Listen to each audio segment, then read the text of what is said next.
بسم اللہ الرحمن الرحیم۔ فرمان حضرت شیخ سیدنا عبد القادر جیلانی۔ خالق کے قریب ہونا چاہتے ہو تو مخلوق پر شفقت کر، اسے دیکھو جو تمہیں دیکھتا ہے، اس سے محبت کرو جو تم سے محبت کرتا ہے، اس کی سنو جو تمہاری سنتا ہے، اپنے ہاتھ اس کے ہاتھ میں دو جو تھامنے کو تیار ہے۔ اللہ تعالیٰ کے سامنے خاموش رہنا اور صبر و رضا کے ساتھ سوال کر دینا دعا و سوال کرنے سے بہتر ہے۔ تو اپنے علم کو اس کے سامنے ختم کر اور اس کی تدبیر کے سامنے اپنی تدبیر کو علیحدہ رکھ، اور اپنی ارادہ کو اس کے ارادہ کے لیے منقطع کر، اور اپنی عقل کو اس کی قضاء و قدرت کے نازل ہونے کے وقت علیحدہ کر دے۔ اگر تو اللہ تعالیٰ کو پروردگار، مددگار اور سلامتی دہندہ سمجھتا ہے تو اس کے ساتھ یہی معاملہ کر۔ خدا کا خوف لازم کر، خدا کے سوا کسی سے نہ ڈر اور نہ ہی اس کے سوا کسی سے امید رکھ۔ اپنی تمام حاجتیں اللہ ہی کو سونپ اور اس کے سوا کسی پہ بھروسہ نہ کر۔ جو مانگنا ہو اسی سے مانگ، اس کے سوا کسی کی مدد پر تکیہ نہ کر۔ اللہ بڑی عزت و جلال والا ہے۔ توحید کو مضبوط پکڑ، توحید کو لازم پکڑ۔ تم نفس کی تمنا پوری کرنے میں اور وہ تمہیں برباد کرنے میں مصروف ہے۔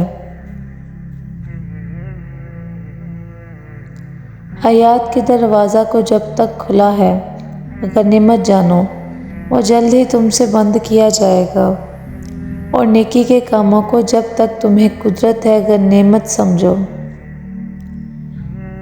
آخرت کو دنیا پر مقدم کر، دونوں میں ہی فائدہ حاصل کرے گا۔ جب تو نے دنیا کو آخرت پر مقدم رکھا تو دونوں میں نقصان اٹھائے گا۔ اپنے سروں کو اللہ تعالیٰ کے سوا دوسروں کے سامنے جھکانے سے محفوظ رکھو۔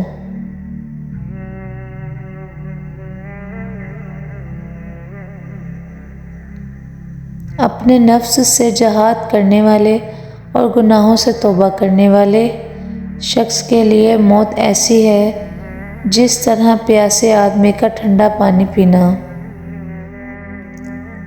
مکانوں کے بنانے میں عمر ختم کر رہا ہے، بسیں گے دوسرے اور حساب دے گا تو۔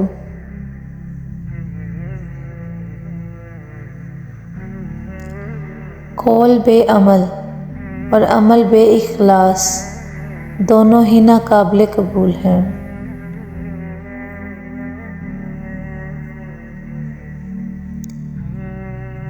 سید عبد القادر جیلانی فرماتے ہیں، میرا مرید چاہے کتنا ہی گناہ گار ہو، وہ اس وقت تک نہیں مرے گا جب تک توبہ نہ کر لے۔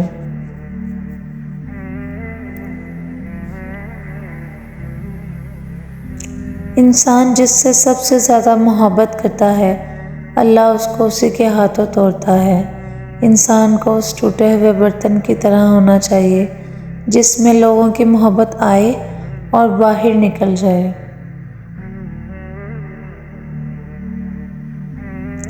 تیری غفلت کی علامت اہل غفلت کے پاس بیٹھنا ہے۔